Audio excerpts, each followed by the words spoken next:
이번 동영상에서는 게슈탈트 상담 이론을 소개하겠습니다. 먼저 프리츠 펄스에 대해 알아보고 개요, 핵심 구성 개념들, 역기능, 치료 속성, 치료 과정, 치료 기법, 그리고 평가 순으로 살펴보겠습니다.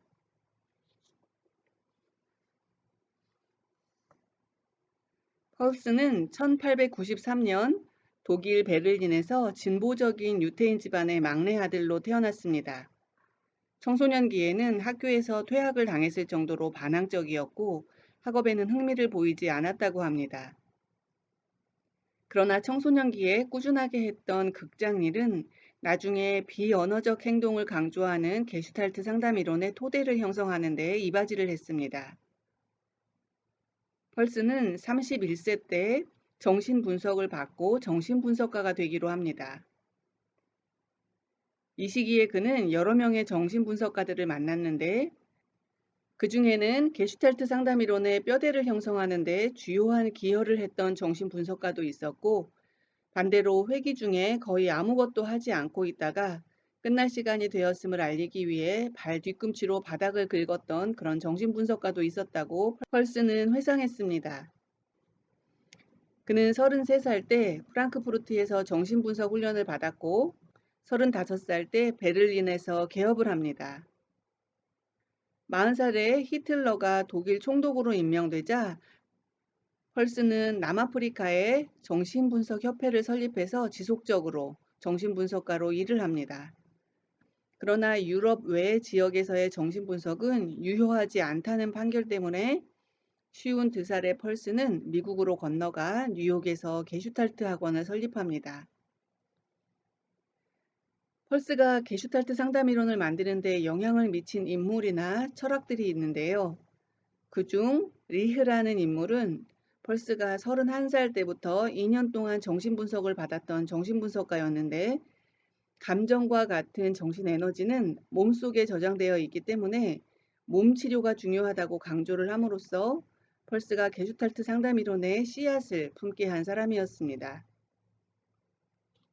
사이코 드라마는 펄스가 뉴욕에 게슈탈트 학원을 설립했을 때 많은 사람들이 참여를 하는데 그중 야곱 모레노가 사이코 드라마로 내담자가 겪었던 경험을 연기하도록 하는 치료 형태를 개발했고 펄스가 적극적으로 그 방식을 상담에 접목해서 널리 활용되었습니다. 게슈탈트 상담 이론에 영향을 지대하게 미친 게슈탈트 철학에 대해서는 다음 화면에서 설명하겠습니다.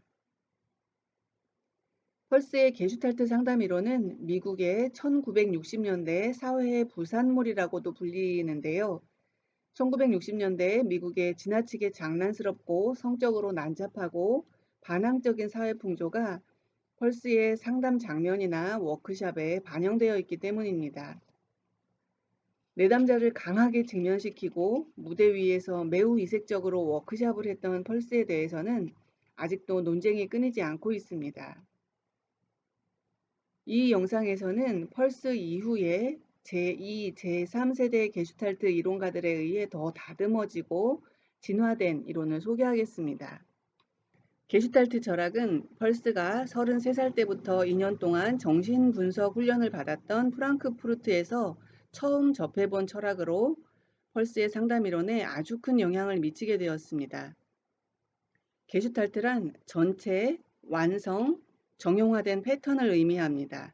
따라서 게슈탈트를 부분들로 나누면 전체의 본질을 잃게 됩니다. 그리고 하나의 게슈탈트는 전경과 배경으로 이루어지는데 전경은 어떤 순간에 매우 두드러지는 개인 경험의 측면이고 배경은 두드러지는 형태를 제외한 경험의 나머지입니다. 어떤 그림을 보는 사람이 그 그림을 무엇으로 생각하느냐는 어떤 특징들이 그 사람에게 형상화되느냐에 달려 있습니다. 즉, 게슈탈트 상담 이론의 가장 중요한 화두인 인식에 대한 얘기인데요. 여러분이 아래 그림의 왼쪽 그림을 보면서 주의력을 옮길 수 있다면 같은 그림에 대해 두 개의 다른 인식이 가능하다는 것을 알 수 있습니다. 즉 어떻게 보면 젊은 여자로 또 어떻게 보면 나이 든 여성 노인으로 보일 것입니다. 오른쪽 그림은 우리가 조각들을 한 개의 완성된 게슈탈트로 통합하려고 한다는 사실을 보여주고 있는데요. 즉 우리는 통합되고 완성된 게슈탈트의 결과로 말을 탄 사람을 볼 수 있게 되는 것입니다. 이러한 게슈탈트 철학의 근거에서 게슈탈트 상담에서는 내담자가 경험에 대한 인식을 하도록 돕는 것을 목표로 합니다. 패턴은 게슈탈트 철학에 있어서 매우 중요한 개념입니다. 패턴은 어떤 정형화된 모양이나 형태 같은 것을 의미합니다. 그래서 게슈탈트 치료를 형태 치료라고도 부릅니다. 따라서 패턴이라는 말이 무엇을 의미하는지를 정확하게 이해하는 것은 게슈탈트 상담 이론을 이해하는 데 매우 중요합니다. 게슈탈트 이론에 따르면 사건과 시스템이 개인의 라이프 스타일을 형성하고 어떤 증상이 되는 패턴은 그 라이프 스타일에서 나온다고 합니다. 따라서 내담자의 증상에 대한 패턴을 이해하기 위해서는 사건뿐만 아니라 시스템을 이해하는 것이 중요하다고 설명합니다. 사건은 내담자에게 과거에 일어났거나 현재 일어나는 일들을 말하고 시스템은 서로 상호작용하는 연관된 모든 것들, 즉 가족 시스템, 생물학적 시스템, 자기 인식 시스템 등을 말합니다. 예를 들어 복통 때문에 학교에 자주 결석하는 아들을 엄마가 상담실에 데려왔을 때 게슈탈트 상담자는 다양한 종류의 정보를 수집합니다. 정보의 내용으로는 아이가 복통 때문에 학교 캠핑에 빠지거나 친척 모임에 빠지는 경우도 많았고, 엄마는 가정주부로서 사교 관계의 폭이 넓지 않고, 아빠는 자신의 직업을 좋아하지 않고 자주 아픕니다. 또 할머니는 이 아이가 의사가 되는 것을 미리 기대하고 있고, 아이의 친구들은 이 아이가 여자아이 같다고 놀립니다. 새로 부임한 교장 선생님은 학교에 많은 새로운 규칙과 변화를 만들었습니다. 또한 상담 회기 동안 아이는 자신이 받은 질문에 엄마가 답해 주기를 기다리곤 합니다. 대답을 할 때는 아주 작은 목소리로 짧게 대답을 합니다. 이 아이와 관련한 하나의 그림을 그리기 위해서 게슈탈트 상담자는 이 아이뿐만 아니라 가족, 친구들, 학교 등 다양한 시스템들을 평가했습니다. 게슈탈트 상담자가 하는 패턴화학이란 진단과 비슷한 것인데 사건과 시스템 간의 전체적인 상호작용을 구체화하고 직접적인 원인처럼 보이지 않는 시스템들의 가능한 영향을 잘 포착하고 가장 큰 문제가 존재하는 시스템들 간의 연결점을 직관해서 정형화된 형태를 만들어내는 것을 말합니다. DSM을 통한 단편적인 진단 방식과는 사뭇 다른 방식이라고 할 수 있습니다. 게슈탈트 상담 이론의 전반적인 개요입니다. 인간 중심 상담 그리고 실존주의 상담처럼 게슈탈트 상담 이론도 인간은 성장을 지향한다는 관점을 갖습니다. 그래서 게슈탈트 상담 이론은 정신의학적 치료 또는 이상심리 같은 것보다는 성장 과정에 초점을 둡니다. 게슈탈트 이론의 기본 가치는 전체론입니다. 전체론은 생명 현상의 전체성을 강조하고 전체가 단순히 부분의 총합은 아니라고 보는 이론입니다. 이 관점에서 인간은 환경과 분리될 수 없습니다. 몸과 마음은 따로따로가 아니기 때문에 신체적, 심리적 기능들은 내적으로 연결되어 기능합니다. 또한 생각, 감정, 신체적 감각들은 모두 하나의 통합된 존재이기 때문에 인간을 심리적, 신체적 측면이 분리될 수 없는 성장하는 유기체라고 정의합니다. 인간 행동은 생물적 요구뿐만 아니라 다른 사람과의 상호작용 같은 심리적 욕구를 충족시키려는 동인에 의해 촉진되기도 하는데 욕구에 의해 지배당하는 것이 아니라 대신 인간은 자기 조절을 통해 성장을 지향한다고 설명합니다. 이때 자기 조절이란 선함과 악함을 구별하고 선함을 수용하고 악함을 거부하는 것을 말합니다. 인본주의적 그리고 실존주의적 접근의 기본 전제를 따르는 게슈탈트 이론은 인간은 자신의 현재 행동과 환경의 관계를 이해해야 하고 개인의 선택과 책임은 인간 실존에 초점이 된다고 강조합니다. 따라서 게슈탈트 상담 이론의 목표는 내담자가 자신의 경험과 행동을 인식하도록 돕는 것이며, 이러한 인식을 통해서 변화는 저절로 일어난다고 설명합니다. 다음은 핵심적인 구성 개념들입니다. 먼저 접촉입니다. 접촉은 자기와의 만남, 그리고 외부와의 만남 모두를 말합니다. 그리고 게슈탈트 관점에서 보면 접촉은 생명력의 핵심입니다. 접촉은 보고, 듣고, 만지고, 움직이고, 말하고, 냄새 맡고, 맛봄으로써 만들어지는데, 이러한 접촉은 호흡을 인식하는 것처럼 완전한 인식 상태에서 일어납니다.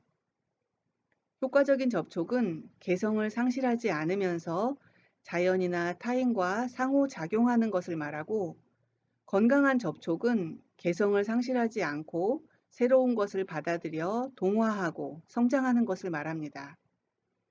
게슈탈트 관점에서는 공격과 파괴를 무조건 부정적인 것으로 보는 대신, 동화 과정에서의 공격과 파괴는 자연스럽고 건강한 것이라고 해석합니다. 효과적이고 건강한 접촉을 위한 전제 조건으로는 분명한 인식, 활력, 자신을 표현할 수 있는 능력을 꼽는데, 따라서 게슈탈트 상담의 목표는 자신의 경험을 표현하고 인식을 증진시키는 것을 도움으로써 내담자가 좋은 접촉을 지속적으로 할 수 있도록 하는 것입니다. 접촉 경계란 자기를 타인이나 환경과 분별하는 것입니다. 접촉 경계의 두 가지 기능은 우리를 타인으로부터 분리시키는 것, 그리고 동시에 우리를 타인들과 연결시키는 것입니다. 즉, 접촉 경계는 우리와 타인 간의 연결점이기도 하면서 분리되는 지점이 되기도 합니다. 이 접촉 경계가 거의 존재하지 않거나 접촉 경계가 단지 자기를 타인과 분리시키는 수단으로만 사용될 때, 그것은 인간 성장의 장애물로 작용합니다. 접촉 방해는 경계선 문제 또는 인식에 대한 저항이라고도 일컬어지는데, 접촉이 방해받는 방식들을 뜻합니다. 이러한 방식들은 만성적으로 부적절하게 사용될 때는 역기능적인 것으로 여겨지지만, 어떤 경우에는 순기능을 하기도 한다고 설명합니다. 내사는 경험을 꿀꺽 삼키는 것입니다. 음식의 비유를 하면 한 입 베어 물거나 씹어서 소화를 돕고 영양소가 잘 흡수되게 하는 과정 없이 그냥 통째로 삼켜버리는 것입니다. 심리적 내사의 예로는 사회 규범이나 관습을 그대로 받아들이는 것입니다. 개인의 가치 인지에 대한 숙고 없이 그냥 받아들이는 것입니다. 그리고는 음식 한 덩어리가 위장에 소화가 되지도 영양분이 흡수되지도 않은 채 있는 것처럼 무조건 받아들인 관습과 규범을 그냥 지니고 삽니다. 내사는 이질적인 문화에 동화될 때는 순기능을 발휘하기도 합니다. 두 번째, 내사와 대응 관계에 있는 투사는 원하지 않는 자기의 일부를 외부로 방출시키는 것입니다. 우리가 어떤 충동을 알고 있지만 잘 처리할 수 없을 경우 그 충동이 외부에서 기인한다고 결론 짓습니다. 투사의 예로는 누군가를 자신이 미워한다는 사실을 피하기 위해 상대방이 자신을 미워한다고 하는 것입니다.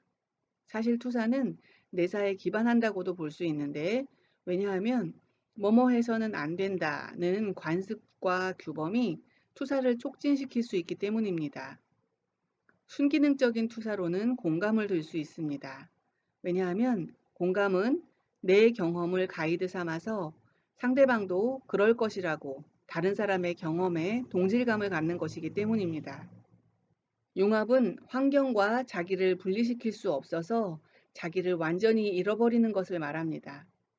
융합 상태에 있는 개인은 자신의 믿음과 가치를 표현하는 데 어려움을 가집니다. 범죄 조직의 일원이 되어서 그 조직의 정체성을 그대로 자기의 정체성으로 흡수해버리는 청소년을 예로 들 수 있습니다. 대인관계에서의 융합은 갈등의 부재, 분노의 지연, 모든 사람들이 자신과 동일한 느낌이나 생각을 가지고 있다는 신념 등으로 나타납니다. 순기능적인 융합의 형태로는 공감이 있고, 융합이 사적으로 가까운 관계에서 건강하게 사용될 경우에도 순기능을 할 수 있습니다. 반전은 사회적으로 수용되지 않는 충동을 자신에게 돌리는 것입니다. 예를 들면 다른 사람을 한 대 치려는 충동을 억제하려고 주먹에 힘을 주고 꽉 쥐는 경우입니다. 다른 반전의 예로는 자기 자신에게 비판적인 사람은 주변 사람들에 대한 분노를 표출할 수 없어서 자신에게로 반전시키기도 합니다. 게슈탈트 상담자들은 내담자가 반전 방식을 통해 충동을 자신에게 돌림으로써 접촉 경험을 저해하고 있는지 보기 위해 내담자의 신체적 표현에 관심을 둡니다. 고립은 지속적으로 환경 그리고 자기와의 접촉이 없는 것입니다. 전향은 충동이 다른 형태로 표출되는 것을 말하는데 화를 표현하면서 동시에 미소 짓는 것이 예가 될 수 있습니다. 게슈탈트 이론에서는 우리가 접촉 방해 방식을 사용하는 것은 건강하고 진실된 접촉을 하는 것을 어렵게 만든다고 설명합니다. 그래서 상담자는 당신은 지금 무엇을 하고 있는 겁니까? 당신은 이 순간에 무엇을 경험하고 있습니까? 당신이 바로 지금 원하는 것은 무엇입니까? 등의 질문을 함으로써 방해 방식들을 사용해서 접촉을 막는 내담자의 양식을 내담자가 잘 인식하도록 돕습니다. 다음 핵심 구성 개념은 욕구입니다. 게슈탈트 이론가들은 삶은 욕구 충족 과정이라고 하면서 이 과정을 설명하기 위해 전체 혹은 패턴이라는 의미를 갖고 있는 단어인 독일어 게슈탈트를 사용했습니다. 게슈탈트 이론가들은 욕구란 유기체의 인식으로 떠오르는 불완전한 게슈탈트이다 라고 정의했고, 이 게슈탈트는 어떤 순간에 매우 두드러지는 전경과 그 경험에 나머진 배경으로 이루어집니다. 예를 들면 이 동영상을 보고 있는데 배가 고프다면 설명에 집중을 하는 대신 피자 한 조각이나 잘 구워진 삼겹살 등의 이미지가 자꾸 떠오를 수도 있을 텐데 그것은 전경이 되고 동영상은 배경이 됩니다. 그리고 일단 욕구가 형상화가 되면 유기체는 그 욕구를 충족시키기 위한 행동을 시작합니다. 유기체가 욕구를 만족시키는 데 성공하면 그 게슈탈트는 완결이 되고 그 다음에 소멸이 되면서 그 욕구는 배경이 됩니다. 그리고는 매우 빠르게 다른 불완전한 게슈탈트가 올라옵니다. 게슈탈트 이론에 따르면 불완전한 게슈탈트 출현, 게슈탈트 만족, 그리고 게슈탈트 완결과 소멸이라는 계속되는 과정은 삶의 본질입니다. 욕구는 같은 사이클, 즉 욕구 출현, 욕구 충족 활동, 욕구 충족, 욕구 소멸을 반복하면서 환경과의 접촉을 통해 충족되는데 앞에서 설명한 내사, 투사, 융합 등을 이용해 접촉을 피하고 그래서 욕구가 충족되지 않을 경우 미해결 과제, 성격 이상, 정신분열이 생긴다고 설명합니다. 따라서 욕구에 대한 인식은 게슈탈트 상담에서는 매우 중요한 주제가 됩니다. 인간이 자기 내부에서나 주변에서 일어나는 일에 대해 완전하게 인식할 수 있으면 자기 조절 능력을 갖게 되고 그리고 성장하게 됩니다. 게슈탈트 상담에서는 내담자의 욕구와 관련해서 내담자에게 전경이 되는 것과 배경이 되는 것을 내담자가 인식하도록 돕습니다. 게슈탈트 상담자의 역할은 내담자가 인정하지 않았던 자기의 일부분을 재확인할 수 있도록 내담자의 인식을 증가시키도록 돕는 역할을 합니다. 아랫부분의 그림은 경험이 순환되는 것을 그려놓은 것인데요. 먼저 우리 주변의 감각들은 인식이 됩니다. 예를 들어, 저기 있네. 혹은 냄새가 코를 찌르네. 등등 탁 알아채는 것입니다. 다음에 그것들을 끌어모아서 혹은 그쪽으로 더 다가가서 그 다음에 개인이 보고 듣고 만지고 움직이고 말하고 냄새 맡고 맛보는 접촉을 하게 됩니다. 그 다음엔 음미하고 느끼기 위해 잠시 물러선 다음 완전히 동화가 됩니다. 그래서 만약 인식하는 데 문제가 생기면 그 다음 과정은 제대로 진행이 되지 않기 때문에 개인의 경험을 통한 성장은 방해를 받습니다. 게슈탈트 상담이론 관점에서 건강한 사람은 환경과 조화를 이루는 사람입니다. 즉, 자신을 돌보면서 다른 사람이나 공동체의 욕구도 돌볼 줄 아는 것을 의미합니다. 또 자기를 조절할 줄 아는 사람입니다. 즉, 변화하는 욕구를 알아채서 좋은 것은 받아들이고 소화시켜서 동화시키는 것이고, 그러는 과정에서 행동을 조절하는 것입니다. 건강한 개인은 창의적인 적응을 합니다. 욕구를 충족시키기 위해 환경을 변화시키는 것과 환경에 적응하기 위해 자신을 변화시키는 것 사이에 균형을 잡습니다. 건강한 개인은 미해결 감정이 없기 때문에 자발적이고 표현을 잘하고 진정성 있게 상호작용합니다. 그래서 건강한 개인 주변에 있으면 함께 한다는 느낌을 받습니다. 반대로 역기능은 주변 환경과 조화를 이루지 못하는 것입니다. 역기능은 욕구에 대한 인식을 못하거나 욕구를 인식했지만 만족시키지 못해서 생기는 성장 장애로 간주됩니다. 즉, 불완전한 게슈탈트를 인식하고 게슈탈트를 완결하고 게슈탈트가 소멸되는 이런 건강한 순환 대신 순환상 어딘가에 문제가 발생해서 욕구가 제대로 충족되지 못한 것을 의미합니다.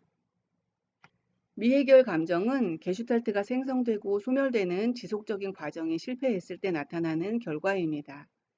해소되지 않은 욕구는 없어지지 않고 남아있기 때문에 중요한 미해결 욕구는 건강한 인식과 접촉 과정을 방해하면서 개인의 인식과 행동을 구조화합니다. 개인은 현재의 욕구를 분명하게 인식하지 못하고 어쩌면 원하는 것이 무엇인지 혼란스럽거나 확실하지 않아 보일지도 모릅니다. 편향적이면서 고집스럽게 역기능적으로 행동을 하는데 그 행동들은 미해결된 욕구에 의해 지배당하고 있음을 시사합니다. 역기능의 원인을 살펴보겠습니다. 먼저 게슈탈트 이론은 역기능적인 행동을 아동기 때 형성된 창의적인 적응이라고 설명하면서 이 당시에는 그 행동이 상처나 고통으로부터 보호하는 역할을 하거나 어느 정도는 욕구를 충족시킬 수 있었을지도 모르지만 현재는 더 이상 기능적이지 않은 것이라고 정의했습니다. 두 번째 원인은 개인이 경험을 받아들이려는 건강한 유기체적인 자기조절 기능보다 경험을 제어하려는 의지에 의해 기능하기 때문입니다. 예를 들면 펄스는 서구 문화는 사람들이 몸과 마음을 분리시킬 것을 권장하는 문화라고 지적하면서 이러한 현대 문화가 건강하지 않은 역기능을 발전시켜 왔다고 설명했습니다. 예를 들면 자신 안에 공격성과 잔인성을 들여다보고 인식하면서 불편하고 불유쾌한 것을 마주하는 대신 그 경험과 단절하려고만 합니다. 그러나 그러한 경험을 거부하도록 하는 사회나 문화는 개인이 성인다운 책임감을 다하도록 돕는 대신 가짜 사회적 역할로 자신을 이끈다고 덧붙였습니다. 세 번째 원인은 가짜 사회적 역할을 거부하고 환경을 다르게 경험하려고 시도할 때, 즉, 성장을 시도할 때 성장에 대한 저항도 동시에 경험을 하게 되는데, 이때 환경적 지지 혹은 자기 내적 지지가 충분하지 못할 경우 미지의 세계에 대한 공포로 인해 앞으로 나아가지 못하고 옴짝달싹 못하는 상황에 놓이기도 한다고 설명합니다. 역기능의 예로 여자는 착하고 고분고분해야 한다 혹은 남자는 감정을 표현해서는 안 된다는 사회 규범을 내사화한 개인은 자신의 욕구를 인식함으로 해서 유발되는 고통을 회피하기 위해 욕구를 묻어둡니다. 이 경우 연인 관계나 부부 관계 또는 다른 어떤 관계에서 긍정적인 감정이든 혹은 부정적인 감정이든 어떤 분명한 감정들을 경험하지 못합니다. 그러다 보니 관계 유지를 위해 필요로 하는 감정의 교류는 차단이 되고 문제가 생기게 됩니다. 혹은 반대로 부모로부터 받지 못한 사랑과 수용에 대한 욕구가 연인이나 부부관계에서 너무 과도하게 활성화되어 문제가 생기기도 합니다. 결국 관계의 불만족을 자기 자신에게로 돌려서 자신에게 상당히 비판적이 되기도 하고 어린 자녀나 배우자 또는 기타 주변인에게 다른 형태로 표출이 되기도 합니다. 치료 속성 중 진단에 대한 설명입니다. 게슈탈트 상담은 상담자와 내담자 두 개인 간의 만남으로 여겨지기 때문에 질문지 작성, 그림 그리기, 면접 등과 같은 공식적인 평가와 진단은 사용하지 않습니다. 상담자의 관찰이 강력한 진단 도구여서 관찰을 통해 그 개인이 어떻게 기능을 하는지를 평가합니다. 인본주의적 관점에 충실한 게슈탈트 상담자들은 진단을 통해 사람에게 꼬리표를 다는 것은 비인간적인 것으로 규정하면서 진단을 내리지 않기도 하지만, 또 어떤 게슈탈트 상담자들은 다른 전문가들과의 의사소통을 위해 진단적 용어들을 활용하기도 하고, 또 진단 결과를 치료 과정에 활용하기도 하는데, 예를 들면 경계선 성격 장애를 가진 내담자의 경우에는 빈 의자나 직명 같은 감각적 입력을 감당할 수 없기 때문에 감각에 대한 인식을 강조하는 치료적 개입 방식을 적용해서는 안 된다는 것을 강조할 때 이러한 진단을 사용하기도 합니다. 게슈탈트 상담 이론에서 진단과 치료는 심리, 사회적 맥락, 가족관계 등 개인 경험의 모든 측면을 다루는 통합 과정이라고 여겨집니다. 그 중에서도 게슈탈트 상담자들은 환경과의 접촉 패턴, 인식 수준, 사회적, 개인적 지지 여부를 가장 구체적으로 봅니다. 가장 흔한 평가적, 진단적 질문은 바로 지금 무엇을 경험하고 있는지 묻는 것인데요. 이 질문을 통해 게슈탈트 상담자들은 내담자의 현재 인식 및 접촉 상태를 평가하고자 합니다. 게슈탈트 상담은 내담자의 여기서, 지금, 현재 경험을 강조합니다. 게슈탈트 상담의 현재에 대한 강조는 과거나 미래가 상담이나 치료의 주제가 되어서는 안 된다는 것을 의미하는 것이 아니라, 과거와 미래가 의미를 갖는 것은 그것들이 현재에서 경험되어질 때라는 것입니다. 예를 들면 미래에 대한 두려움이 내담자의 현재 경험에 미치는 영향이 있다면, 미래의 일이더라도 충분히 현재 경험되어야 할 가치가 있는 것입니다. 그리고 미해결된 과거 경험 때문에 과거가 현재 순간에 반복적으로 나타나는 것으로 보여지면, 과거를 현재로 가지고 와서 지금 과거를 살고 있는 것처럼 과거를 재현해 볼 수 있습니다. 그리고 상담자의 왜 질문과 그 질문에 대한 내담자의 설명보다는 내담자의 행동과 경험을 더 중시하면서 회기 중에 내담자의 삶에서 단절된 부분들을 경험하도록 하는 실험을 합니다. 상담과 같은 안전한 환경에서 거부되어 왔던 경험을 다시 하는 것, 즉 실험은 내담자가 인식을 고조시키는 것을 돕기 때문에 욕구가 완결되도록 해서 경험을 동화하는 것을 허락합니다. 상담자 역할입니다. 상담자는 상담 회기 동안 자신의 경험을 진단 도구로 사용하도록 강력하게 조언을 받습니다. 내담자와의 상담 회기 동안 상담자 자신이 비자발적으로 무엇을 하거나 주의가 산만해지거나 공상을 하거나 근육이 긴장을 한다면, 그러한 자신의 경험을 진단 도구로 사용해야 합니다. 그러기 위해 게슈탈트 상담자들은 개인 분석을 통해 우선 자신의 접촉 스타일이나 신체 경험을 인지해야 합니다. 내담자 역할입니다. 내담자는 자기 발견 과정에 적극적으로 참여하고 상담 회기에 제공되는 것이 적합한지 보고 실험하려는 적극적인 자세, 그리고 실험으로부터 배우려는 자세를 필요로 합니다. 게슈탈트 상담의 가장 큰 목표는 인식인데, 인식은 두 가지 종류로 나뉩니다.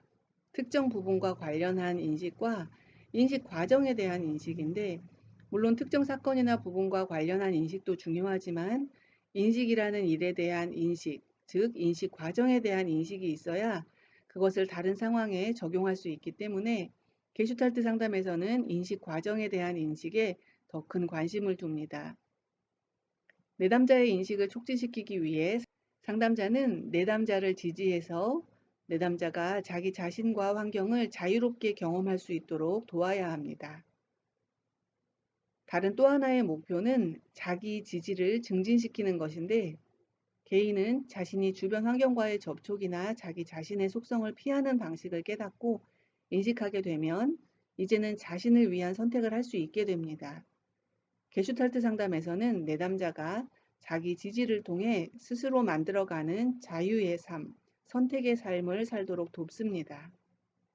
인본주의 그리고 실존주의처럼 게슈탈트 상담의 궁극적인 목표는 성장이지만 게슈탈트 상담의 관점에서 개인의 성장은 인식을 거쳐 경험을 동화함으로써 자연스럽게 나오는 결과이기 때문에 성장보다는 인식을 상담의 목표로 합니다. 게슈탈트 상담 과정상에 있는 세 가지 주요 요소는 관계, 인식, 그리고 실험입니다. 우선 상담자와 내담자 간의 진정성 있는 관계 형성을 하는 것이 중요한데, 관계를 통해 내담자는 안전감을 가지고 자신의 인식을 탐험할 수 있기 때문입니다. 게슈탈트 상담의 목표인 인식을 중요시하는 추가적인 또 한 가지 이유는 인식에 있어서의 문제가 내담자를 상담에 오도록 하는 것이라고 보기 때문입니다. 그래서 게슈탈트 상담자는 내담자가 경험을 인식할 수 있도록 돕는데, 예를 들면 내담자가 엄마에 대한 언급을 할 때 목소리 톤이 건조하게 변한다면 상담자는 내담자가 그것을 인식했는지 물어볼 수 있습니다. 실험은 상담이라는 안전한 환경에서 경험을 해보도록 돕는 것입니다. 실험의 세 가지 목적은 안전한 환경에서 심리적 교착 상태를 경험하도록 하고, 자기에 대한 인식과 자신의 상호작용 방식에 대한 인식을 증가시키고, 인지와 신체적 경험을 통합하는 것입니다. 두 번째로 신체 감각에 대한 강조입니다. 게슈탈트 상담이론은 미해결 감정은 내담자의 신체를 통해 드러난다고 보고, 신체는 지혜의 원천이면서 진실을 제공한다고 설명합니다. 그래서 내담자가 어금니를 꽉 문다던가 한숨을 쉰다던가 주먹을 쥐는 등의 신체 감각을 주시합니다. 게슈탈트 상담자는 변화에 대한 역설적인 태도를 취합니다. 변화하려고 더 노력하면 할수록 더욱 같은 곳을 맴돌게 된다고 보면서 내담자를 변화시키려는 압력을 넣지 말 것, 즉 어떤 특정한 결과나 과정에 너무 집착해서 내담자가 변화에 대한 부담감을 갖게 하지 말 것이라는 지침을 지키면서 대신 창조적인 무관심의 자세를 견지합니다. 그리고 가족체계 이론과 비슷하게 게슈탈트 상담이 장 이론의 관점을 갖는 것의 의미는 장에서의 어떤 변화든 간에 나머지에 영향을 미치기 때문에 상담자는 치료와 분리된 관찰자가 아니라 치료 과정에 있어서 내담자와 서로 영향을 주고받는 필수 불가결한 요소임을 강조하는 것입니다. 저항을 어떻게 보고 어떻게 활용하는가가 게슈탈트 상담이론의 주요한 특징들 중에 하나인데, 게슈탈트 상담에서 저항은 적대시되거나 제거되거나 극복되어야 할 대상이 아니라 내담자가 해로울지도 모를 경험으로부터 자신을 보호하기 위해 선택해서 사용하는 에너지로 간주합니다. 즉, 저항이라는 방식으로 의미 있는 접촉을 피하는 데 에너지를 사용한다는 것입니다. 그래서 게슈탈트 상담자들은 내담자가 그 저항을 경험하도록 하고 인식의 중심으로 그것을 가져오도록 합니다. 즉, 저항을 상담 장면 안에서 미해결 감정을 푸는 데 사용하도록 합니다. 그리고 게슈탈트 상담자들이 전이, 역전이를 보는 관점은 정신분석 치료자의 관점과는 사뭇 다릅니다. 정신분석 관점에서는 전이를 내담자가 세상을 인지하는 왜곡된 방식이라고 보지만, 게슈탈트 이론에서는 내담자에게 미해결 감정이 있을 때 과거를 현재 상황 안으로 가져오는 것이라고 봅니다.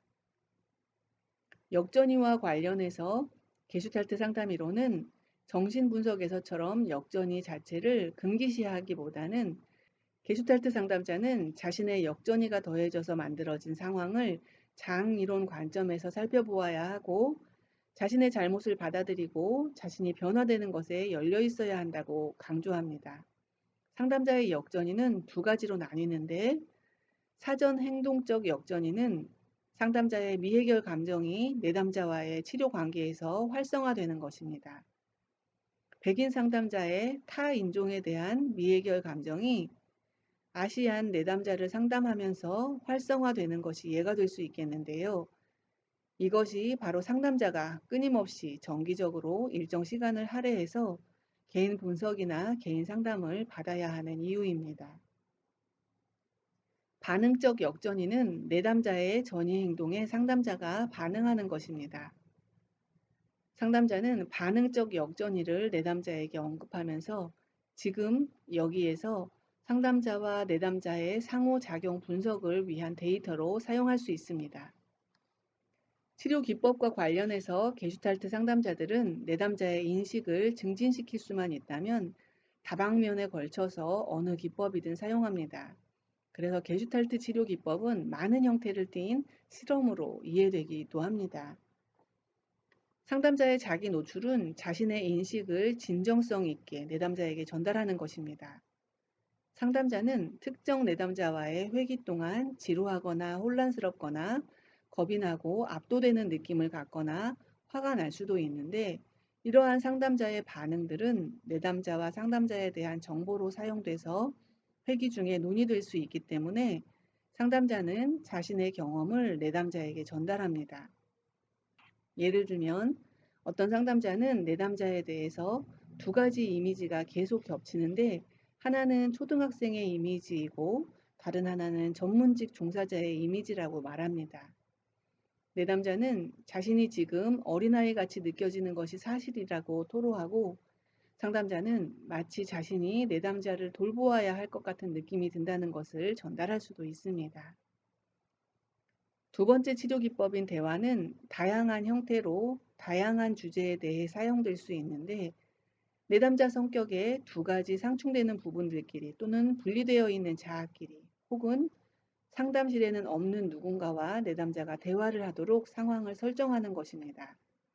널리 알려진 대화의 예로는 강자와 약자 간의 대화가 있는데 이 실험에서 내담자는 그 자신 안에 있는 두 부분을 모두 연기해 봅니다. 비판적이고 까다로운 강자와 징징거리고 변명을 일삼는 약자는 인간 안에 내재된 양극단일 수 있습니다. 또는 내담자 내부에 혹독하고 지적하고 비판하는 내적 비판가와 내담자 자신을 각각 다른 의자에 앉도록 하고 만약 그 내적 비판가가 내담자의 과거에 있던 어떤 사람을 내사화한 것이라면 예를 들어 부모를 들 수 있는데 상담자는 그 부분을 내담자가 인식할 수 있도록 돕습니다. 대화의 목적은 자아의 양극단이 서로에게 귀를 기울이도록 해서 양극단을 완전하게 표현해 보도록 하고 그리고 그것이 극단의 통합을 이끌어서 통합된 성격을 이루도록 하는 것입니다. 빈의자 대화는 빈의자에 있는 어떤 대상에게 내담자가 말을 하고 자리를 바꾸어서 내담자가 그 대상이 돼서 내담자 자신에게 말을 하는 것입니다. 이때 말하는 순서는 상관없습니다. 빈의자 대화를 통해 중요한 어떤 대상과의 미해결 감정을 마무리하거나 내담자의 내부 갈등을 해소하거나 위협적이거나 무서운 행동에 대한 경험을 실험해 볼 수 있습니다. 투사 연극하기는 내담자가 어떤 사람이 내담자에게 화가 나 있고 내담자를 미워한다고 하면, 즉 투사를 하면 그 사람처럼 연극해 보도록 하고 그 화와 미움이 내담자 안에 있는가를 경험해 보는 방식을 통해 인식을 증진시키는 것입니다. 과장하기는 내담자가 자신의 동작을 과장해서 다시 해보는 것인데 과장하기의 목적은 그 표현을 내담자가 인식하도록 하고 그 표현 방식의 의미를 찾는 것입니다. 예를 들어 내담자가 자신의 엄마에 대해 얘기를 하면서 어깨를 구부릴 때 게슈탈트 상담자는 내담자가 그것을 인지했는지 묻고 그 행동을 다시 하면서 그게 어떤지 묘사하도록 요청합니다. 실제 상담 장면에서 한 내담자는 엄마로부터 자신을 보호하고 있는 거라고 설명했습니다. 전화는 관찰 가능한 행동은 밑에 숨어있는 충동의 반대 표현일 수 있다는 전제하에 내담자가 반대 행동을 해보도록 하는 것입니다. 예를 들면 인간관계에 있어서 늘 수동적이면서 상대를 기쁘게 하려고 애쓰는 내담자에게 우두머리 행세를 하게 하고 고압적이고 욕설도 하는 역할을 해보도록 하는 것입니다. 다음은 꿈 작업인데 게슈탈트 상담에서 내담자의 꿈이 사용되는 방식은 정신분석 치료에서와는 상당히 다릅니다. 게슈탈트 상담에서 내담자는 꿈에 나타났던 모든 인물이나 사물의 역할을 수행합니다. 꿈속에 나타났던 요소들은 내담자의 자아와 관련 있는 측면들을 상징한다고 보기 때문입니다.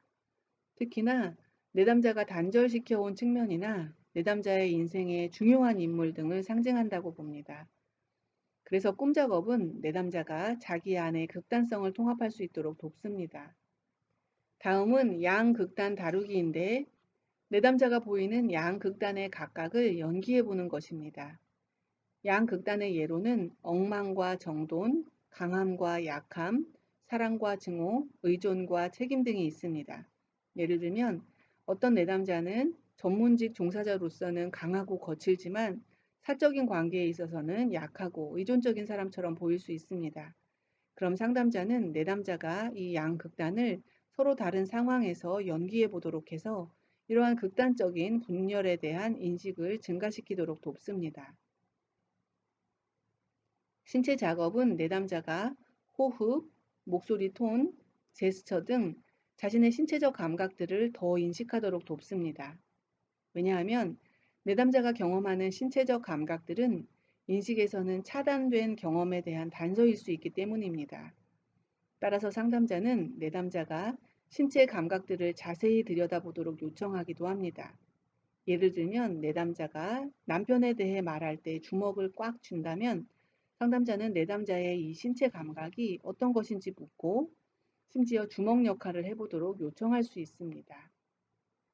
한 바퀴 돌기는 게슈탈트 그룹 치료에서 사용되는 기법입니다. 내담자가 한 주제에 너무 연연한다면 그 주제와 관련해서 각기 다른 문장을 다른 참가자들에게 얘기하면서 순회하도록 하는 것입니다. 예를 들면 인간관계에서 수동적이고 의존적인 내담자는 무슨 이유 때문에 당신이 나를 거부할까 두렵습니다라는 문장을 각 참가자들에게 가서 이유 부분을 바꿔가면서 말할 수 있습니다. 책임지기는 나는 그것에 책임이 있습니다 라는 문장을 사용하는 것입니다. 예를 들면 이러지도 저러지도 못하는 상황에 있는 개인은 뭘 해야 할지 모르겠습니다. 그러나 나는 그것에 책임이 있습니다.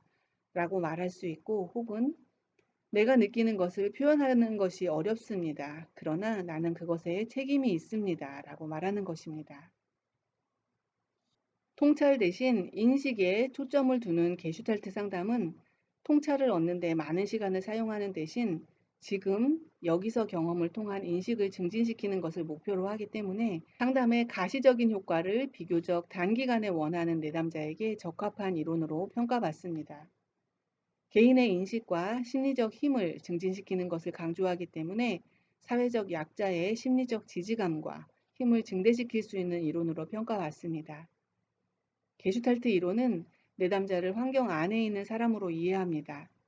즉 내담자의 문화적 차이, 역사적 배경, 사회 관점, 그리고 계층의 다양성에 대해 열려있는 관점에서 다양한 내담자들의 문제를 다룰 수 있습니다. 1960년대 미국의 장난스럽고 성적으로 난잡하고 반항적인 사회 풍조가 펄스의 상담 장면이나 워크샵에 그대로 반영이 되어 있는 점과 내담자를 강하게 직면시키고 휘어잡으려고 하고 무례하게 구는 방식은 게슈탈트 상담에 대한 회의론을 형성해 왔습니다. 내담자의 지금 여기 경험과 실험을 중요시하는 게슈탈트 상담은 특정한 구조가 없이 진행되기 때문에 상담의 구조가 빈약하다는 비판이 있습니다. 구조화된 이론 체계의 부족 때문에 허울뿐인 기법들의 집합이라는 비판도 있습니다. 이상으로 게슈탈트 상담 이론에 대한 설명을 마치겠습니다.